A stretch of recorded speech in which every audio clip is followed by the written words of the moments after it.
Hey everybody, Awesome here. I think I'd take some time out of my schedule and trying to do something to succeed the Matrix Summer Matrix event that just happened, which check those videos out. Those are pretty cool, and they were edited by two different people because Ace was busy doing other things. What those things were, I have no idea, but props to those. I wish that Ace had told me ahead of time before he went off to do his own things. It probably has something to do with the fact that, 6.5 hours later. and that's pretty much the whole story in a pretty accurate nutshell. It's sad, pathetic, and kind of hilarious, but it's something that he feels rather contentious about, and honestly, if I probably is going to kill me if he learns about what happened. But anyway, that's not for right now. Right now, I kind of want to talk about something else because, as most of you are aware, I talk about movies on this show, on this channel and show and whatnot. I don't really talk about too much besides that, other than the occasional TV show. But I do play video games quite a bit. Trust me, I got a PlayStation 2 right there, an Xbox One right there, and I got a PlayStation 3 right here. There's a Nintendo Switch behind the TV as well. And the Wii U right there. Point is, I play video games. There's one thing that's kind of been on my mind for really quite a while now. This kind of stems back to a decade. Well, the thought process came during a decade ago, but this is something that 2 decades ago is only proven in one thing: is that there's a lot of mishandling and sort of just general lack of an idea of what they're doing with this company. And that is specifically Rare, or Rareware, and essentially Microsoft and Xbox's treatment of Rare throughout the past 2 decades. And I just want to go over that because it's something that I have thoughts about. So when this all thing start? Well, before we start going into the history of this buyout and history of whatnot, let's start with how Rare was founded. Basically, Cliff Notes version. It was founded by two brothers, Chris and Tim Stamper, and they basically made the company. I think they started as Ultimate Play the game before eventually evolving into Rare. They did a lot of ZX Spectrum games like Jetpack and Saberwolf.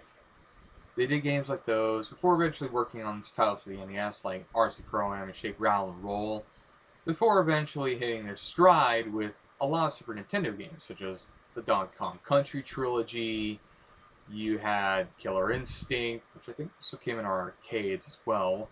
You got those games, and then eventually throughout the Nintendo 64 era, Rare developed plenty of games for those as well, for that console. You had Diddy Kong Racing, you had Banjo-Kazooie, you had GoldenEye, you had Perfect Dark, you had Banjo-Tooie, you had Donkey Kong 64, you had Conker's Bad Fur Day, you had plenty of titles like that. And it made Rare and Nintendo go together like peanut butter and chocolate. It was like a combination made in heaven almost. They were pretty successful during that time frame. And then Microsoft decided they wanted to step their toes into the video game market. Thus they created the Xbox brand, and they thought they could boost the Xbox brand by simply buying Nintendo. And you know what happened? Nintendo looked at them straight in the eye and laughed at them. They laughed at them right out of the room, and well, you can see that Microsoft does not own Nintendo at all. Because Nintendo is their own man in their own country, and they ain't gonna be bought up by no big computer company like that. And so Microsoft decided, well, we'll buy Rare instead. And so they did, because in 2002 they purchased Rare. And the last Nintendo published video game that Rare developed was Star Fox Adventures, which originally was a game called Dinosaur Planet that was meant for the Nintendo 64, but that was scrapped. The ROM would eventually be found, but by that point, Star Fox Adventures was the thing, and, well, from there, Rare was exclusive to Microsoft.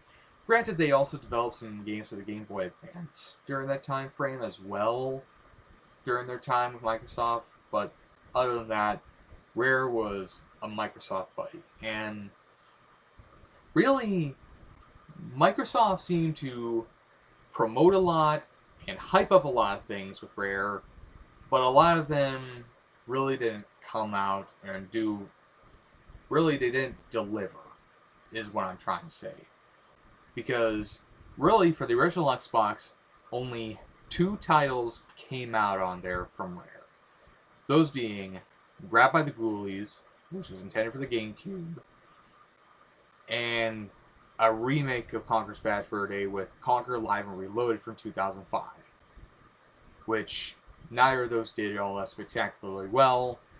In fact, with Conker Live and Reloaded, it actually censors some stuff from the original Nintendo 64 version, thus making the Nintendo 64 version superior in that regard. So, that happened.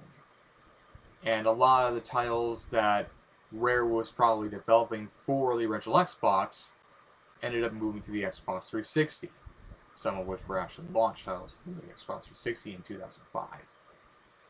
In fact, the only titles that they really developed for the Xbox 360 consisted, really during the 2000s, consisted of Perfect Dark Zero, a prequel to Perfect Dark, which was originally intended for the GameCube, then moved to the original Xbox, and then moved to the Xbox 360, and it came and went. Then you also had Cameo, which started as a Nintendo 64 title, I believe, before then moving to the Xbox. Excuse me. And then going to the Xbox 360. And that just also didn't do much to make a splash in terms of things.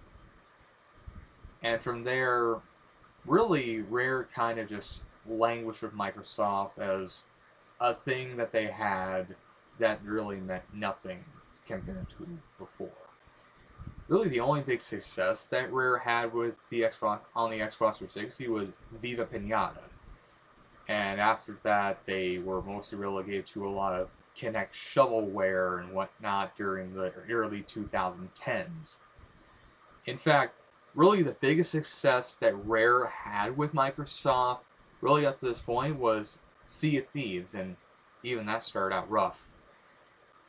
And all of it sort of boils down to the fact that Rare, besides Sea of Thieves, is mostly just stuck with Microsoft with nothing really to do other than be a company that they own, and really just something that if they shut down, they shut down. And considering the fact that most of the staff, including the stampers, have left, it's pretty much a husk of its former self. Oh, I also forgot that there was another Banjo-Kazooie game that came out on the Xbox 360 that was more of a kart development, racing vehicle combat game of some kind. Basically, it was nothing like the original, like Banjo-Kazooie or Banjo-Tooie. It was just something that wasn't bad, but it wasn't what they were looking for. And really, you kind of see just how Microsoft has mishandled Rare, not just by relegating them to essentially Kinect shovelware, but also the fact that 2 big things from Rare, or related to Rare, were pretty much scrapped and canceled. One was a project that Rare was developing called Everwild, which we didn't know a whole lot about, and that was eventually canceled just like a couple months ago. Probably should have made the video back then, but here we are talking about this right now. And another was the collective, or the initiative, and Crystal Dynamics' take on Perfect Dark, which was intended to be the return of the really Joanna Dark and Perfect Dark, the first time really since 2000, 2005. Like, the first time really since those time frames. And that was a rare property, and it had potential, but Microsoft just canned it because they laid a bunch of people off, including one guy that worked with Rare for the longest amount of time, dating back to Banjo-Kazooie. And really, it just shows that Microsoft has mishandled Rare, and the Xbox brand has basically have done to Rare what essentially they've done to a lot of companies, though, to what essentially EA pretty much has done with a lot of companies, where EA buys a company and then shuts it down. Trust me, I've seen that really throughout the years. Just look at Visceral Games. Like, they pretty much were dead back in 2017.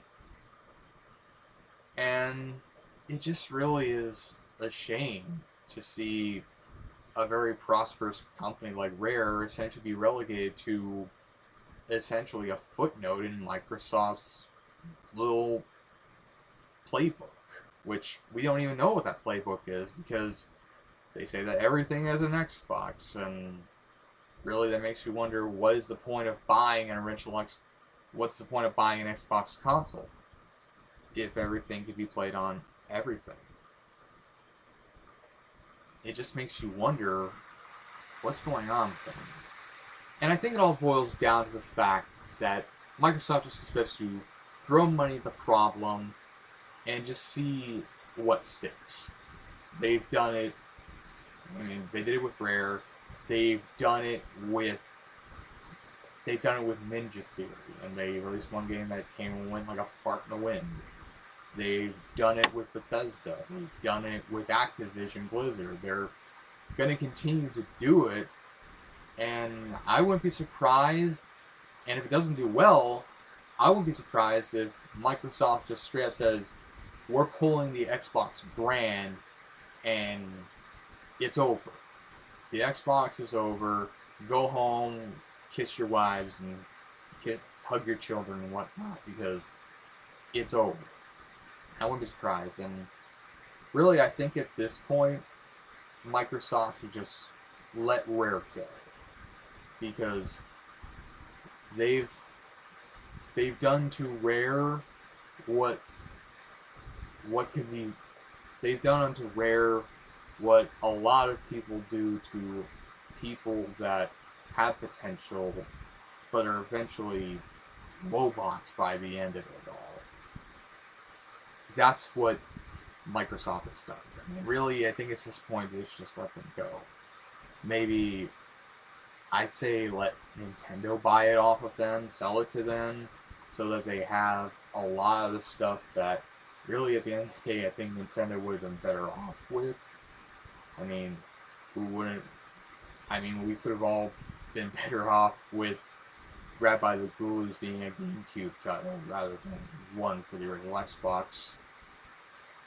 You probably would play better and actually use all the buttons versus some of the buttons, but only 2 don't get used. Trust me, I watched the guy do that thing. Grabbed by the Ghoulies. And, or at the very least, just sell them and let them be an independent entity at this point.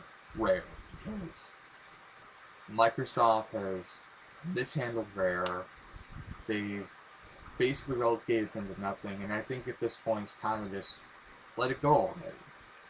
I mean, it seems like Microsoft is ready to just let go of the Xbox brand. They seem to just want to be done with Xbox and just never deal with them ever again, and pretty much just focus on PCs and computers and, you know, being essentially what they started out as, which is certainly a direction to go in. had a good one, certainly. I wouldn't necessarily call it a good one, but it is a direction. Wasn't expecting him to end up like Sega or Atari or anything like that, but here we are. It's 2025. Everything's an Xbox. Here we are. And at this point, it's pretty much time for Microsoft to let Rare go and just be themselves. Or be part of Nintendo. Whichever comes first. So yeah, that's my little discussion piece, and something that I've had on my mind for quite a while. And I figured I might as well tell some folks and tell you all, sort of as a way to shake things up while I think of something new to review. So, with that, I will catch you later. I'll see you next time. Well, it's been a while since I've actually used that. Yeah, here we go.